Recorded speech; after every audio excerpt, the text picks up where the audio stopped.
As Paddock regroup after a disappointing defeat to Winsford, the training ground becomes a hub of reflection and determination. The players have analysed the shortcomings of the last game, searching for solutions to ensure a stronger performance against their next opponents, Newton-Le-Willows. Lads, I'm enjoying this conversation, and I think analysing the performance is a fucking real positive. So rather than me saying it, I want you to share your findings with everybody here, and I can share mine at the end if you want. And don't be shy, because ultimately you can see 4 goals and a half of football. You know what, I just think it was just 4 mistakes again, and we say it all the time, don't we? But it was genuinely mistakes. Not marking your man, giving the ball away too easy. Obviously the first goal was shit, but we know it'd be shit. We had to bounce back from that straight away, and we didn't.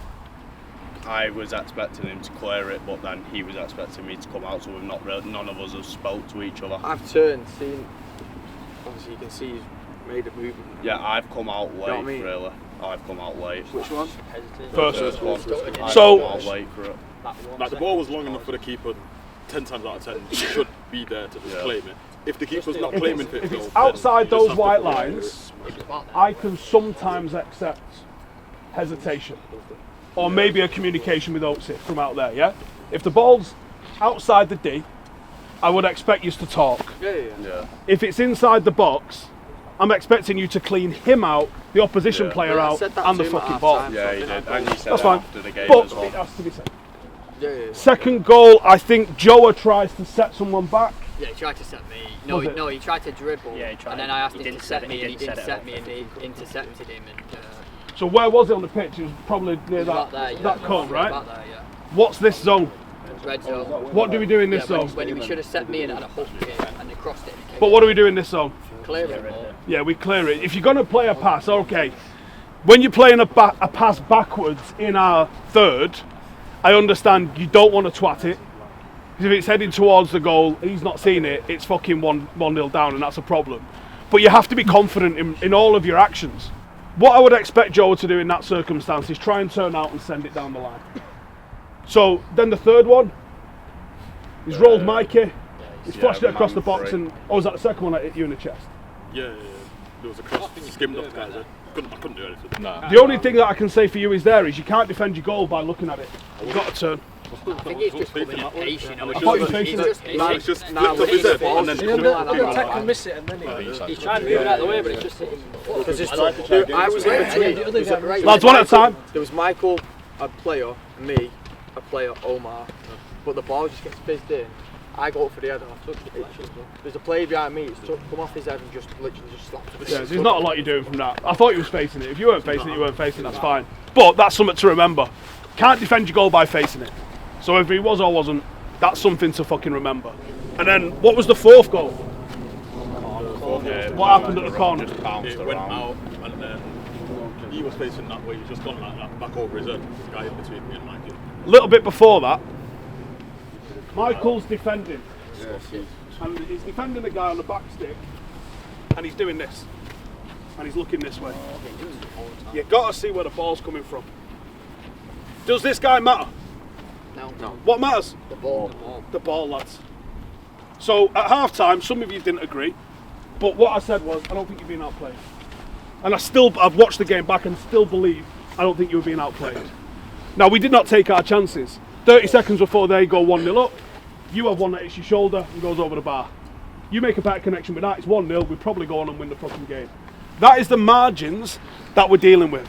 And like Oatsy said earlier, we are looking at mistakes. Simple errors and mistakes. With the need for fresh energy and determination, Steve is placing his trust in the youth. Rising talents like Daryl Kanyemba earn a starting spot, while the likes of Josh Mbala and Denzel Lawson wait eagerly on the bench, ready to seize their chance. Under-21's captain Joe Coleman has already staked his claim in the team today and as a regular first-team player, as has fellow Under-21's player Callum Walsh. It's a testament to Paddock's commitment to nurturing young talent to see so many young prospects coming through the ranks. Today, obviously, wasn't their first game, and I believe it was a tough game last game. So today we expect it to be the same. However, with me and Dar breaking their first team, we believe that with our abilities, we can impact the team in a way that we can help the team win today and help the team finish in a high position in the league. So again, like every game is is a must play for us at the moment of time. With the players we're in the league, we want them to get promoted. So tough game on up today, we're going to be up for it. And again, us two now breaking into the first team and the 21, it's just to make that impact to try help the team finish as high as possible. Yeah, just echo what he's saying. Every game is a must-win game at the moment. Results haven't gone our way the last couple of games. We've had a few wins, had a few losses as well. So we just want to keep consistency to the end of the season, and you never know what could happen.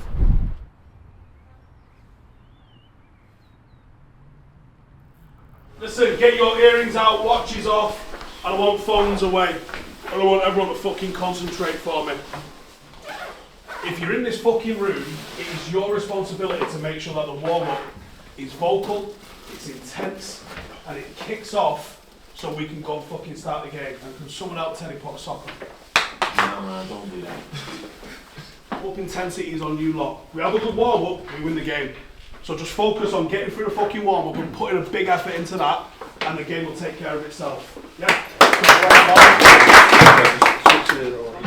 I saw Michael coming in. Yeah. So, Too fair. Hold the position right on the edge, yeah? We don't really want to go too far into here. If the space is here, that's fine. The pass should always be back on the angle inside, yeah? If in doubt, don't get caught in possession. Get over the halfway. Good afternoon then from Openshaw, home to Stretford Paddock today against Newton-Le-Willows. Quick team lineup then.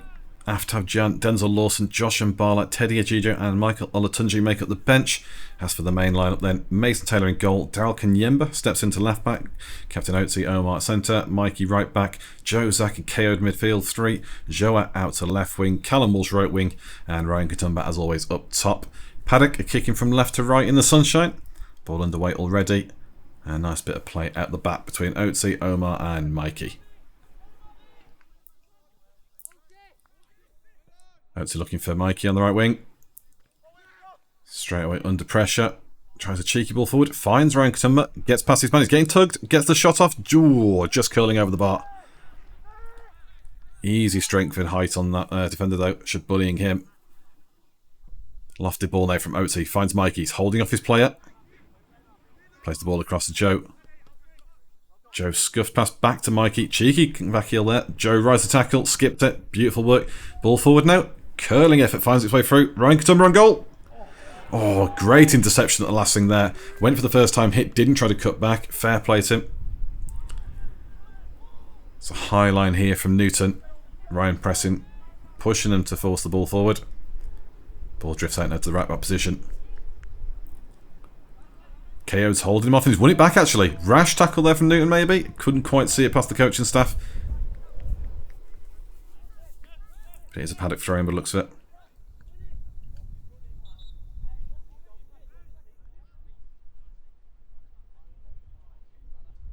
Looks like Ryan Katumba's down with an injury. Obviously the sub rules in the Cheshire League are a little bit more flexible than your professional leads. So that you can have rolling subs. And here we go. Teddy Ejijo stepping on for Ryan Katumba. Teddy does tend to play as a sort of wide player rather, but I'm sure between the three of them they can figure out who's going to go up front and maybe be a rotating front three, so we'll see as the match progresses. Newton again though on the attack, driving through to be fair. Good tracking back at left back position. That's a great tackle.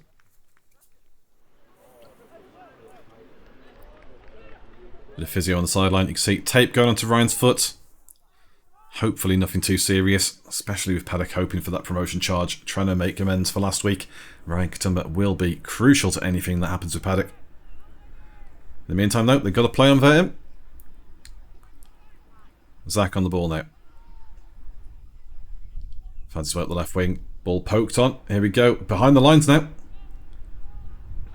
Oh, close attempt there from Callum Walsh. You can see everyone on the coaching staff looking on in dismay.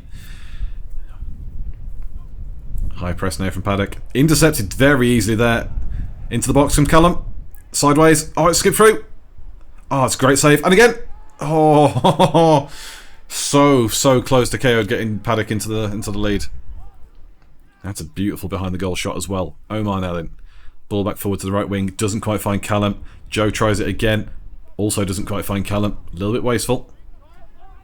Lofted ball come in. Mason Taylor. Wow. That's not good. That's not good. 2 games in a row now, unfortunately. That is a defensive error from Mason Taylor. And the goalkeeper has been so good for Paddock since he came in place of Martin. But if we're going to be fair to Mason, that is a huge lofted ball in the wind. You can see how far the wind's carried that. The striker's nowhere near it. It's a complete freak bobble. Mason maybe could have stepped back a little bit, but that's a lesson learned for the young keeper. And also a lesson learned for the players. Keep the ball on the ground. Don't try any silly passes. There's being ambitious and optimistic with your creativity, and then there's just wasteful balls. Now then, ball back out from the back. Running onto it, KO'd. Got the pace and strength to get past his number 5. It's an ambitious attempt. Could have maybe done more with that one. Definitely had the strength to hold off the player and maybe cut back. Keeper out for Newton-Le-Willows now. I'm on it, Joe on it. Mikey with a huge ball forward. Nodded on by KO'd again. He's running through. Keeper's come out. KO'd has been a handful so far.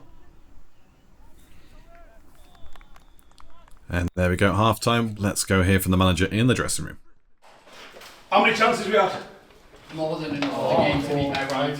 Yeah, we've had plenty to have our fucking selves in front of it. We've just got to have a little bit more intensity with the press. We've pressed them, 3 or 4 times, and we've got the ball back. They've barely crossed the halfway line. Pressing will win this fucking game, lads. Pressing will win this fucking game. We've got to take a little bit more care with our shots, keep them down, try and hit the fucking target, and you'll get yourselves back in this. This is not a mountain to climb. This isn't last week where you were 4-0 fucking down. You should be about 3 or 4 up, but you're not. So now it's about intensity. They are there for the fucking taking. Go fucking take it.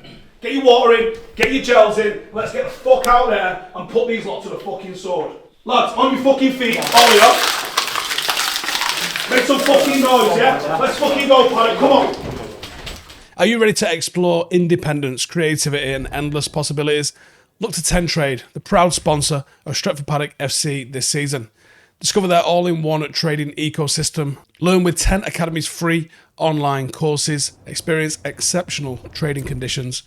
Join today to trade with confidence in FX, in commodities and stocks. Your potential is limitless, just like the number 10. Visit tentrade.com to start your trading journey now. And don't forget to cheer for Paddock FC. Back out for the second half then. Paddock chasing up early on the Newton kickoff. As you heard from manager Steve Howson, it's all about intensity, it's all about desire from Paddock. They could have been several in the lead and are actually 1 down due to that freak goal. Let's see how the boys bounce back. If Paddock could do anything this season with regards to promotion, they've got to get a win here at home. And that was some good defending from Joe at tracking back. It's going to be a Newton corner. Well held up here on the side there by Teddy. Hasn't quite found his man in the wing. There finds KO'd. Can you find Callum on the flank? Ball comes in. Joe again. Oh, keeper's got safe hands. It's another chance because there everyone's losing the melons. It's another chance Paddock could have buried on the side into the goal. Big header from Omar at centre back there. Gigantic leap. Now can Paddock win it back. Big ball from Zach up deep. Pushing it up.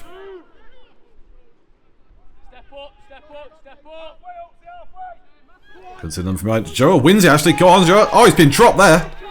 There you go. Blatant penalty. That was a huge tug.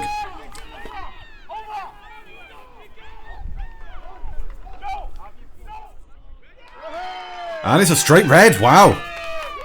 There we have the last man. Paddock definitely have to make the comeback now. Nose from the sideline shouting in. Vice captain Nosa wants Joe to have it. And 21's captain. Here we go. Oh, that's a cool penalty. 1-1. Paddock back in it. Joe Coleman getting a little bit of shirt from the Newton goalkeeper as well. But that was a beautiful hit. Here we go. Bang. Bottom corner. Cool, calm, collected. That's what you like to see. Nosa knows his ball. Ball out from Darryl then into midfield. Finds KO'd. Strong running there. Beats them 15 to it. Out wide now to Callum Walsh. Mikey, he's coming up behind him too. There's a lot of pushing here. Ball across. Oh, that's found its way in.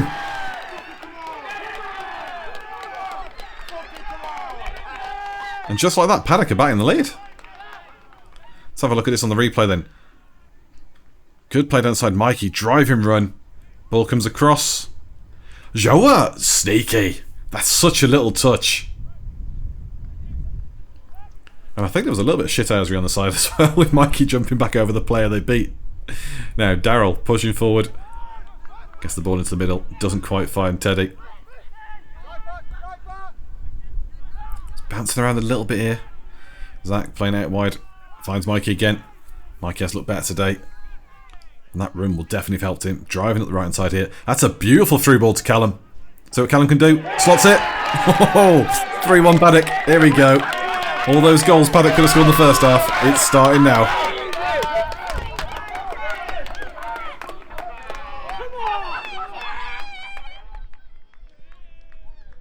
Yeah, watch the replay then. Mikey driving up from deep.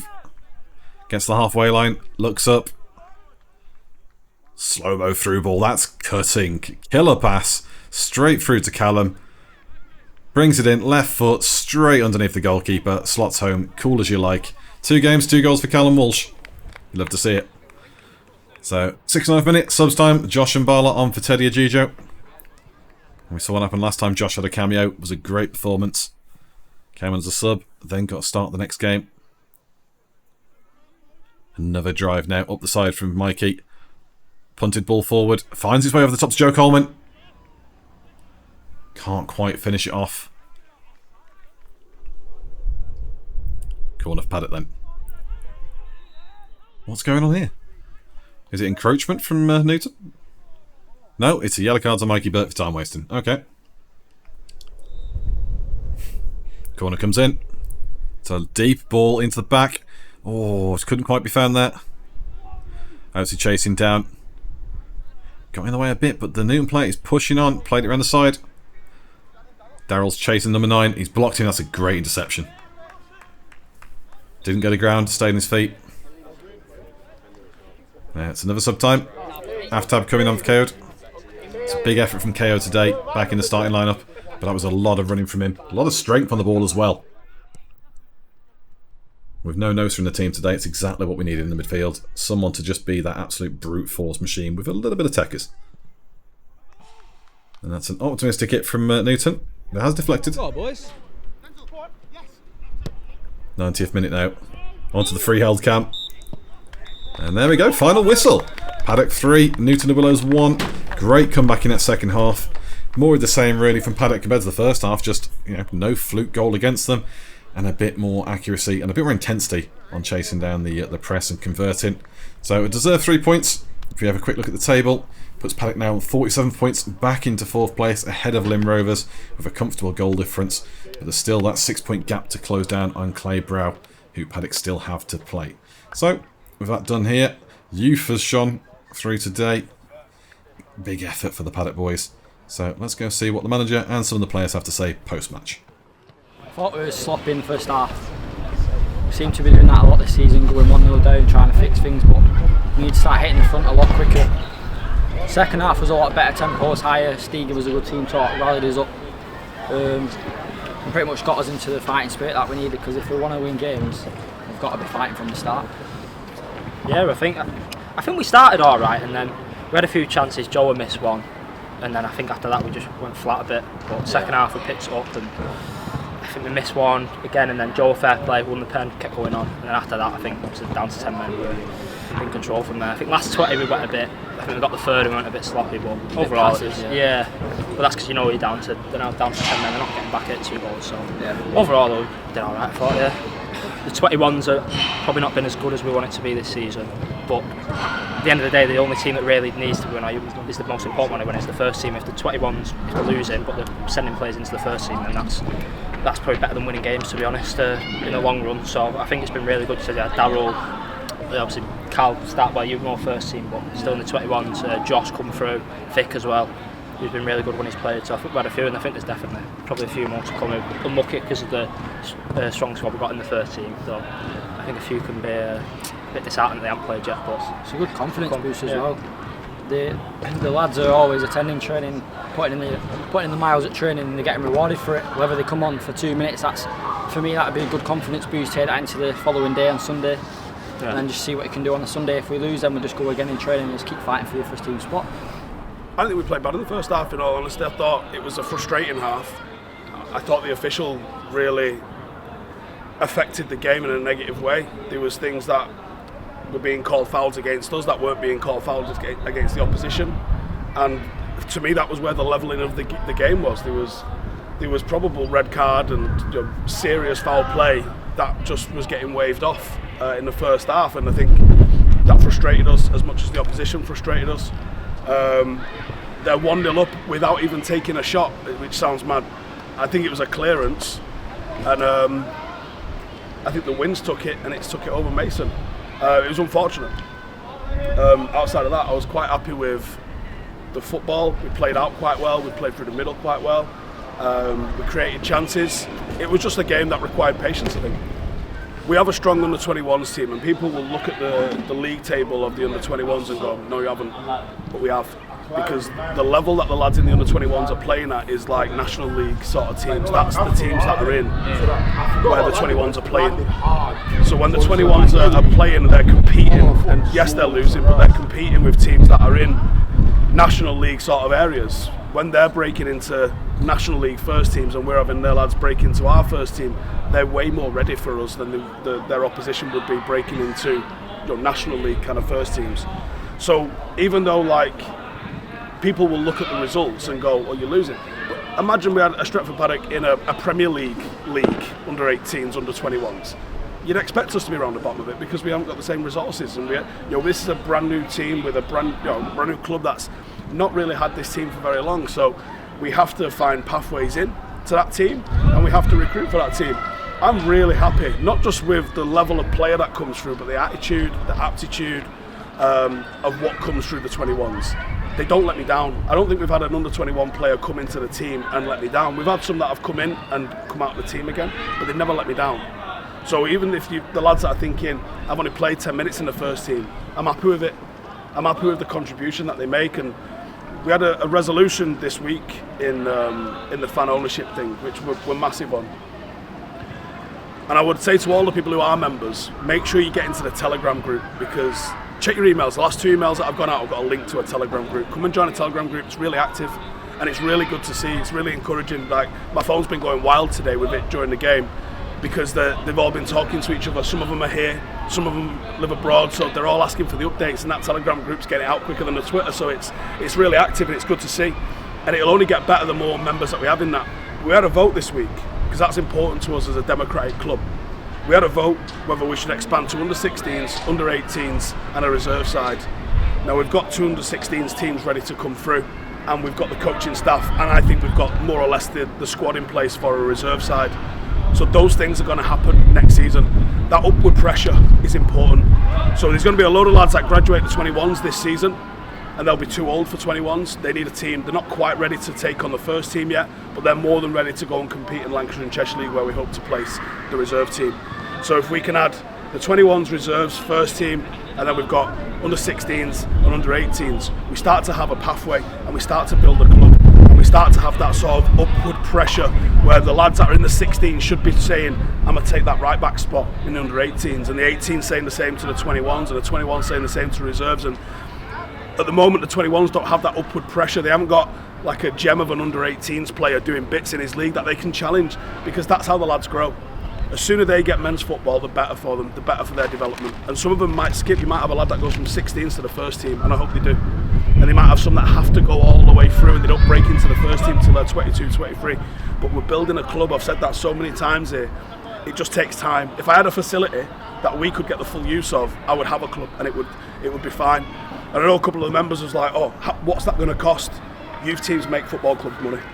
So actually, adding in youth teams is a positive for the club. There is no negative. The only negative would be if we had to raise our own coaches and find facilities, but we've already got teams playing in existing areas, and it's essentially a name change. So really happy that passed. It passed with like 97% of the vote. Probably our biggest, most sort of comprehensive win for a vote. There'll be another vote coming out on Monday, so if you are a member, you'll have already got that email. Go check your emails, check your spam, because it only works being a member if you actually vote on the things that we're asking for. So yeah, the 21s that we've had in the team are important. I'm really excited to see what happens when we build 18s, reserves, 16s, and ultimately I want it, I mean, we can't show it, but maybe 60, 70 kids on the pitch behind us at the moment. I don't know what team it is, but ultimately I want this to be Paddock as we go forward. There's like, what would you say they are, 3, 4, 5, 6 year olds? Maybe younger. This is what we want. So this, to me, needs to be Paddock in the future, and I'll be very happy with that. Brilliant, thanks Steve. Real fan ownership, real fan input, real fan change, real fan power. 50 plus 1, we can go better than that. 100 plus none. Download our app, view the free content, read about the club, that's fine. But if you want more, become a member. To vote, to go behind the scenes, to make an impact, interact with a global community around the world, influencing how we grow, where we play, club ethics and values. The more members we have, the faster we grow. Support the club, run the club, own the club. This is ours and no one will take it away. The future is in all our hands.